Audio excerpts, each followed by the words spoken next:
September 4, 1944. Near the small Belgian town of Huy, just east of the Meuse River, the air was thick with the smell of burnt oil and cordite. Rain fell in thin sheets, hissing as it struck the metal hulls of abandoned Shermans and Panzer IVs alike. In the grey light of dawn, a lone German colonel, Oberst Wilhelm Kruger of the 2nd Panzer Division, stood beside a line of captured American fuel trucks. 50,000 gallons of high-octane gasoline shimmered under camouflage tarps. The barrels gleamed like liquid gold beneath the drizzle. Around him his men cheered. But Kruger said nothing. He knew what the others did not. This was not salvation. This was revelation. Wehrmacht War Diary, Sept. 1944. The Allied drive from Normandy had turned into a storm. Operation Cobra had shattered the German front in July, and Patton's Third Army surged eastward across France, like a flood released from a broken dam. Between August 1st and September 3rd, American armored divisions advanced nearly 400 miles, an unprecedented pace in modern warfare. U.S. Army After Action Report, ARG 1944. The Germans were stunned. Their logistics, once the envy of Europe, were collapsing. Fuel depots had been bombed, rail networks pulverized, and truck convoys, what little remained, picked apart by Allied fighter bombers prowling the skies. By early September, the Wehrmacht was running on fumes, literally. Some panzer divisions received less than 10% of their required fuel allotments. Tigers were left in roadside ditches, their crews reduced to fighting as infantry. OKH Quartermaster Report, Sept. 1944. Even elite units like the 2nd Panzer Division were reduced to scavenging fuel from wrecked vehicles and abandoned Allied stocks. The German war machine, once fueled by the industrial might of occupied Europe, was starving. Then came the break in the clouds near the Belgian border. A forward reconnaissance unit under Kruger's command ambushed a U.S. convoy from the 3rd Armored Division.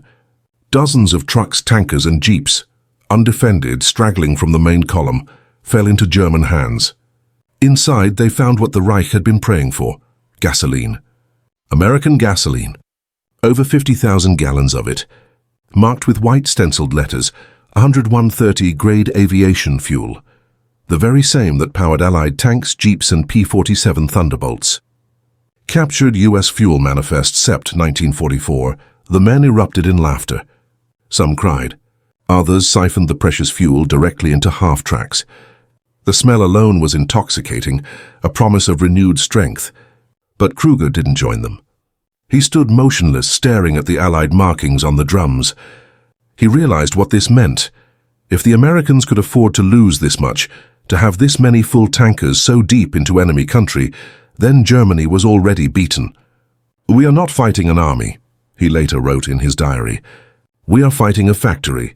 Bundesarchiv Kruger Diary, 1944. The colonel's insight came not from defeatism, but from clarity. The Third Reich's myth of technological superiority, its panzers, jet fighters, and V-weapons, was meaningless without the fuel to move them. The Allies, by contrast, had built a war of movement, powered by logistics that defied imagination. Behind every American tank was 1,000 miles of pipeline, refinery, and factory. Behind every rifleman, a river of trucks and trains.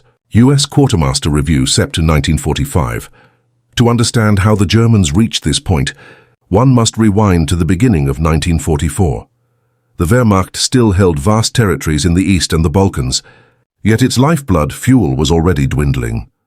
Romania's Ploiești oil fields, once the primary supplier of crude, were under constant assault by Allied bombers. On August 1st, 1943, Operation Tidal Wave had reduced large portions of the refinery complex to rubble. U.S. Army Air Force's Mission Report, ARG 1943. Synthetic fuel plants inside Germany tried to compensate, producing gasoline from coal through the Fischer-Tropsch process, but Allied raids targeted them relentlessly. By summer 1944, total German fuel output had fallen below 10% of 1943 levels. Ministry of Armaments Report, 1945. Meanwhile, the United States was producing fuel in quantities the world had never seen. Over 7 billion gallons of gasoline rolled out of American refineries in 1944 alone. Tanker convoys crossed the Atlantic in endless procession, feeding a mechanized army that consumed nearly 1 million gallons a day in France. U.S. Petroleum Administration, 1945. The Red Ball Express, a 24-hour truck convoy system stretching from Normandy to the front, kept the offensive moving. Day and night, African-American drivers of the 761st and 514th Truck Companies roared eastward, hauling fuel, ammunition, and food under the roar of distant artillery. Transportation Corps Unit History, 1944. To the Germans, this logistical miracle was incomprehensible. In their doctrine, supply followed victory. To the Americans, supply created victory. And so as Kruger's men siphoned their precious barrels, he saw not a triumph, but a mirror of despair. He ordered the fuel distributed sparingly, only to critical vehicles, and forbade waste. The men grumbled but obeyed. Within hours, German columns were again moving east, engines growling with American fuel. For a brief moment, the iron beasts of the Reich came alive once more, but it was an illusion. The same skies that had delivered ruin now spotted the columns. P-47 Thunderbolts, heavy with bombs, dove through the rain. Explosions rippled across the fields, fuel trucks igniting like torches. In seconds, half of Kruger's precious capture was gone. 9th Air Force Combat Report, Sept. 1944. The colonel watched as black smoke rose over the countryside. The irony was unbearable. German tanks fueled by American gasoline dying under American bombs. That night, in a farmhouse lit by candlelight, Kruger dictated a report to his adjutant. He praised the capture, but warned that without secure fuel sources, any future counterattack would be an act of desperation, not strategy. Wehrmacht Operational Memo. Sept. 1944. His words reached Army Group B headquarters days later, but by then it was too late. The Allies had crossed the Meuse. Antwerp was within reach. Germany's last hope of stabilizing the Western Front was fading with every mile. Still, Kruger's capture became a whispered story among German officers, a symbol of both ingenuity and futility. They called it der Benzinsieg, the gasoline victory, though none said it with pride. In mess halls and dugouts, soldiers repeated the tale of the colonel who found 50,000 gallons of enemy fuel and declared, "This war is lost." Post-war interrogation report, 1946. By the time the news reached Berlin, Hitler's staff dismissed it as defeatist nonsense. Yet the numbers told the truth. Germany's total fuel reserves stood at less than 400,000 tons, barely enough for 6 weeks of operations. The Allies, by contrast, consumed that much in a few days. OKW Fuel Allocation Table, Octi 1944. Tanks could be built, men could be trained, but without fuel they were ghosts, hulks of steel waiting to die. And so, as Kruger's column withdrew under cover of darkness, the rain still falling, he felt the weight of inevitability. The barrels burned, the engines sputtered, and the horizon glowed with the fires of retreating panzers. For the first time in 5 years of war, he admitted what many already knew but dared not speak aloud. Germany was running out of fuel. And when the tanks stopped moving, so would the Reich. He folded his report, sealed it with wax, and whispered to his aide, "The Americans fight with oil. We fight with ashes." But somewhere beyond the smoke and rain, another truth waited to be revealed, one that would define not only the final months of the war, but the very future of mechanized warfare itself. The secret was not in the tanks, nor in the men who drove them. It was in the veins of steel and rubber that fed them. Behind the thunder of Patton's Shermans and the roar of Thunderbolts lay a hidden marvel of engineering and logistics that Germany never truly understood: the Allied fuel network. It stretched from Texas oil fields to Normandy beaches, across the Channel, and through the forests of France, a river of refined energy that powered the liberation of Europe. U.S. Petroleum Administration for War, 1945. At the heart of this system was a project so vast it defied precedent. Operation Pluto, pipeline under the ocean.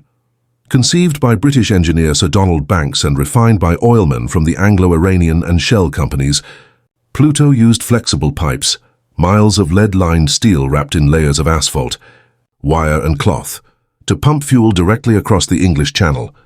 2 primary lines, nicknamed Hayes and Hamel, ran from the Isle of Wight to Cherbourg and from Dungeness to Boulogne, each capable of transporting over 1 million gallons of fuel per day by late 1944. Royal Navy Engineering Report, 1945. The numbers were staggering. By September 1944, Allied fuel consumption in northwest Europe exceeded 3.5 million gallons daily. American forces alone burned through 800,000 gallons per day in the drive toward the German frontier. Quartermaster General's Statistical Review, 1946. To sustain that appetite, the Allies combined pipelines, depots, and truck convoys into a logistical organism unmatched in history. And every drop mattered. Kruger's captured tankers, those 50,000 gallons, represented less than an hour's worth of Allied operations. That realization, perhaps more than any tactical defeat, revealed the gulf between the Reich's might and the Allies' industrial depth. The colonel could command a battalion, but he could not conjure a refinery. Wehrmacht Fuel Allocation Memo, September 1944. Meanwhile, American engineers worked day and night to extend the pipelines eastward from the beaches. They were men from the 1st Engineer Special Brigade, the Quartermaster Petroleum Distribution Companies, and civilian specialists from Standard Oil and Texaco. Using bulldozers, welding torches, and sheer endurance, they laid steel and rubber pipes through mud, snow, and shellfire. Technical Manual TM 5280, 1944. Within weeks of landing in Normandy, Allied engineers had built a network of pumping stations, reservoirs, and flexible hoses that could move fuel from Cherbourg to Paris, and soon, all the way to the Rhine. The Germans never achieved such reach. Their logistics system was designed for short, concentrated campaigns, blitzkrieg, not attrition. Fuel was transported primarily by rail, a network increasingly paralyzed by Allied bombing. When bridges fell and depots burned, trucks became the last resort. But trucks needed fuel too, a paradox that slowly strangled the Wehrmacht's mobility. Luftwaffe Logistics Analysis 1945. To offset shortages, German chemists at IG Farben perfected synthetic fuel production using the Fischer-Tropsch and Bergius hydrogenation processes, turning coal into liquid fuel. Yet the process was slow, costly, and vulnerable. By mid-1944, Allied bombers had reduced Leuna, Böhlen, and Scholven synthetic plants to rubble, cutting production by more than half in a matter of weeks. U.S. Strategic Bombing Survey. Fuel Section 1946. Hitler raged. Göring promised miracles, but the truth was clear. The Reich's tanks could not move without liquid life, and that life was bleeding away. The Allies, on the other hand, had logistics woven into doctrine. Every division carried a G4 section dedicated to supply coordination. Every corps had its quartermaster officers calculating daily tonnage. The Red Ball Express, begun in August 1944, was their artery. A 700-truck convoy running 24 hours a day, ferrying fuel and munitions from Normandy to the front. Drivers, many of them African-American soldiers, became the unsung heroes of the campaign. They drove under blackout conditions, through mud and artillery fire, guided only by a red circular tag painted on their trucks. Transportation Corps Unit History 1945. As Patton's tanks raced toward Metz and Nancy, they nearly outpaced their supply lines. The gasoline gap of early September 1944 became a crisis. American armor halted, not because of enemy resistance, but because their fuel cans were empty. Patton fumed. Eisenhower rebalanced priorities and convoys were rerouted. Within days, the system recovered, thanks to the planners at Schaeff, who had already anticipated such surges. Eisenhower Command Log, Sept. 1944. In Germany's war machine, such flexibility was impossible. Centralization choked initiative. Orders lagged behind reality. In late October 1944, Kruger's 2nd Panzer Division was refitted near Aachen. The colonel's report on the fuel capture reached higher command, earning him commendation but little help. Supplies were allocated to the Ardennes, where Hitler planned one last strike. It would be fueled literally by desperation. OKW Directives, Ost 1944. In the forests of the Eifel, hundreds of thousands of gallons were hoarded in secrecy for what would become the Battle of the Bulge. December 16, 1944. Before dawn, the artillery opened fire across a 70-mile front. Snow fell heavily, muffling sound but not fear. Kruger's division, part of Ex-Schlieffen Panzer Corps, lunged forward. They struck the U.S. 110th Infantry Regiment near Clairvaux, Luxembourg. The attack achieved surprise. Allied lines bent, villages fell, and the Ardennes became chaos. But even as the panzers broke through, their fuel gauges dropped. Every mile gained was a gallon lost. Army Group B Situation Report, Deck 1944. On December 18th, Kruger received an order to seize an Allied fuel depot near Stavelo. Over 100,000 gallons of gasoline stored for the U.S. First Army. His column advanced through sleet and snow, engines coughing. Near Trois Ponts, they captured several trucks but lost half their tanks to airstrikes. When they reached Stavelo, American engineers had already destroyed the depot. Flames rose 100 feet into the sky. The colonel stared at the inferno and whispered, "Our last chance burns there." After Action Report, 1st U.S. Army, Deck 1944. By December 24th, his tanks were immobile. The offensive, once so audacious, stalled. German commanders began siphoning fuel from wrecks and even from dead trucks left in the snow. Panzer officers joked bitterly that they had petrol for retreat, not advance. Bundesarchiv interrogation file. Sign 45. Kruger's regiment, once feared for its speed, fought the last days of the battle on foot. In contrast, American fuel discipline was near scientific. Each armored division carried detailed consumption tables, gallons per mile, per tank, per hour of combat. Fuel columns operated on strict timetables, guarded by MPs and air cover. Technical Bulletin TBQM7, 1944. When weather cleared, the skies swarmed with Allied fighter bombers again, hunting anything with tracks. The Luftwaffe, grounded by lack of aviation fuel, could do nothing. Even German infantry divisions were crippled. Without gasoline, artillery couldn't move, supplies couldn't reach the front, and wounded couldn't be evacuated. Soldiers harnessed horses to half-tracks. The motorized army of 1939 had become an ox-drawn relic by 1945. U.S. Strategic Bombing Survey, Ground Forces Section 1946. In one of his last entries, Kruger wrote, "We captured their fuel, their rations, their radios, but we never captured their system. That was their true weapon." Kruger Diary, Jan 1945. His insight was prophetic.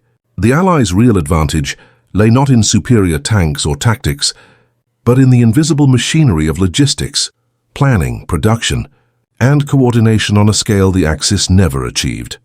When his unit surrendered near the Ruhr in April 1945, Kruger turned over his papers to a U.S. logistics officer. Among them was a map annotated with fuel depots, rail junctions, and a single line scrawled in pencil.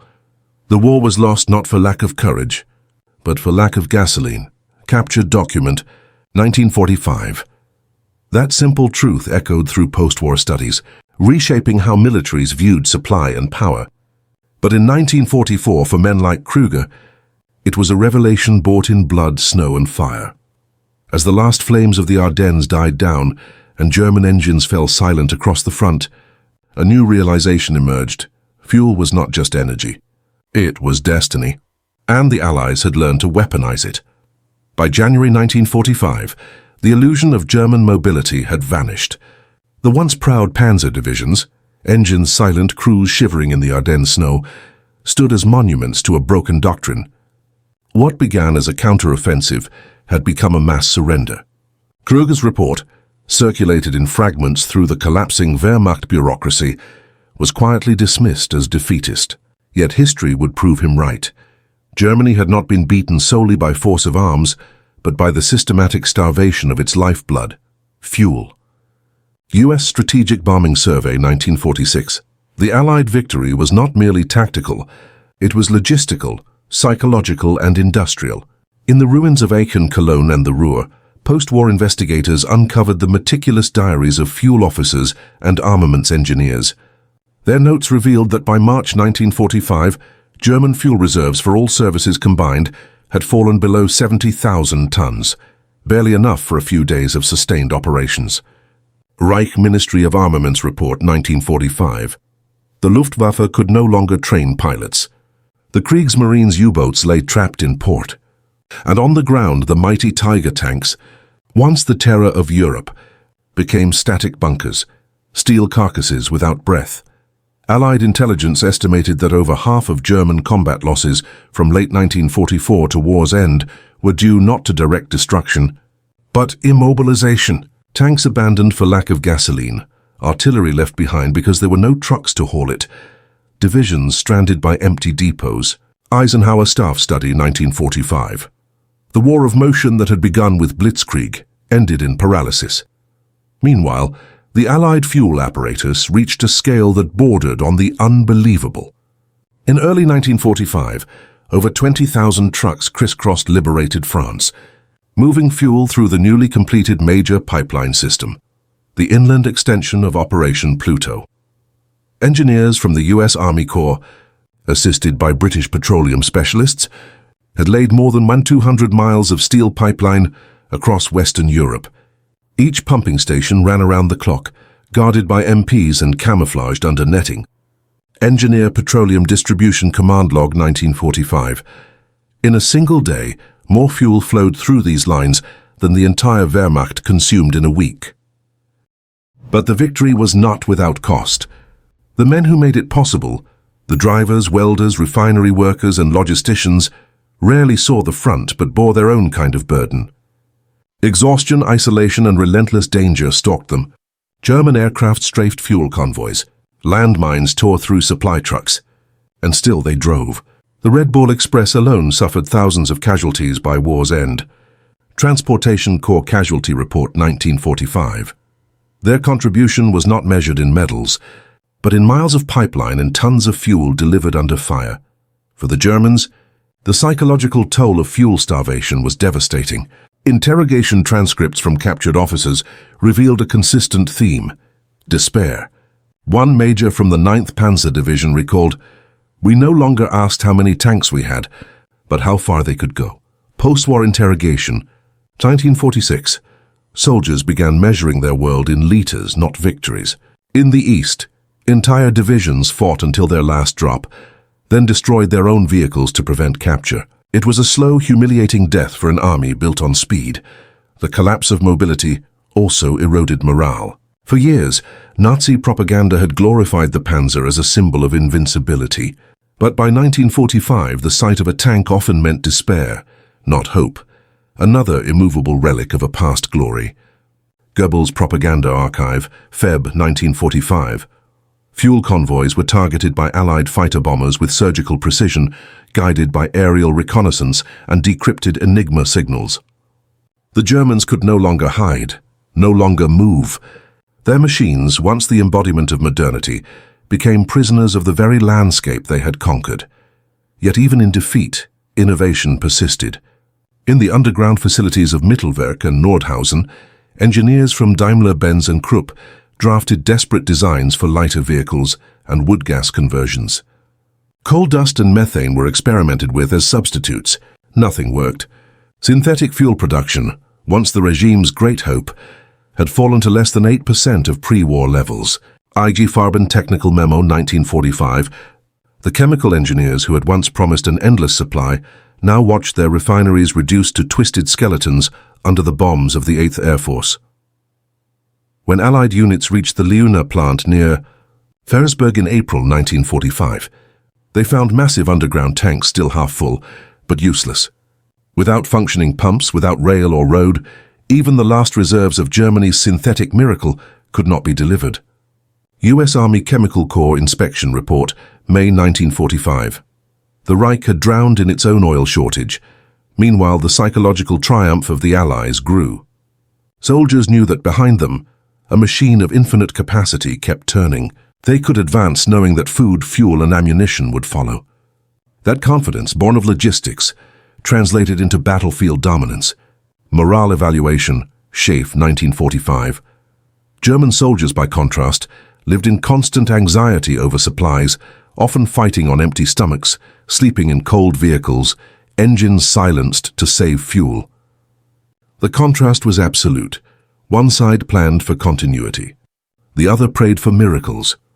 After the surrender in May 1945, captured Wehrmacht officers were asked what, in their view, had decided the war.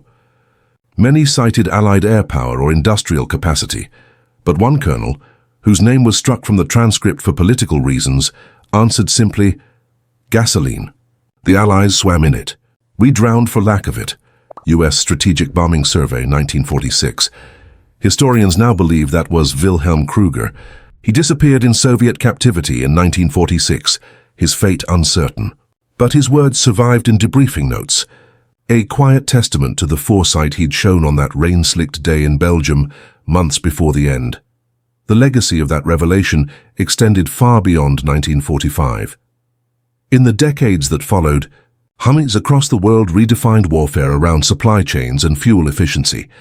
The American doctrine of logistical supremacy became the blueprint for Cold War strategy, seen in Korea, Vietnam, and later in the Gulf War. U.S. Army Field Manual 110, 1954. NATO's entire posture against the Soviet Union was built not only on weapons, but on assured fuel mobility, pre-positioned depots, transcontinental pipelines, and modular refueling systems that traced their lineage directly to Pluto and the Red Ball Express. Even the Soviet Union learned from Germany's collapse. In the 1950s, its general staff created vast fuel reserves and dedicated transport battalions, an institutional scar from the memory of 1944-45. Soviet Military Logistics Review, 1957. The lesson was clear. A tank without fuel is not a weapon. It is a tomb. But perhaps the deepest legacy lay not in doctrine but in identity. For millions of Americans returning home, the war had proven something profound, that engineers, factory workers, and mechanics were as vital to victory as those who stormed beaches. The men of the 1st Petroleum Distribution Group, the women who refined oil in Baton Rouge, the welders who built Pluto's pipes, all were soldiers of a different kind. Office of War Information Report, 1946. In Germany, the lesson was bitter but enduring. Post-war industrial planners rebuilt with an obsession for efficiency and energy security. Synthetic fuel research continued quietly under Allied supervision, later feeding into civilian energy programs. The fuel crisis that had once doomed a nation became the catalyst for its resurrection. As for Kruger's diary, fragments were later recovered in 1952, hidden in the attic of his family's home in Göttingen. In faded ink, one line stood out above all. I saw our tanks filled with enemy fuel. In that reflection, I saw the end. Recovered Document Archive, Göttingen Museum, 1952. It was not the words of defeat, it was the admission of understanding. He had witnessed the industrial soul of modern war and realized that the age of strategy and bravery alone was over. When the engines of Europe finally fell silent and the smoke of its refineries cleared, one truth remained. The Second World War had been the first global conflict decided not just by courage or command, but by consumption, by who could feed the machine longer, faster, and deeper into the heart of battle. In the twilight of the Reich, among the burning drums of stolen gasoline, a single German colonel had glimpsed that truth. And as his words echo through history, they remind us of a lesson that still holds power today. In modern war, it is not the side that fights hardest that wins, but the side that never runs dry.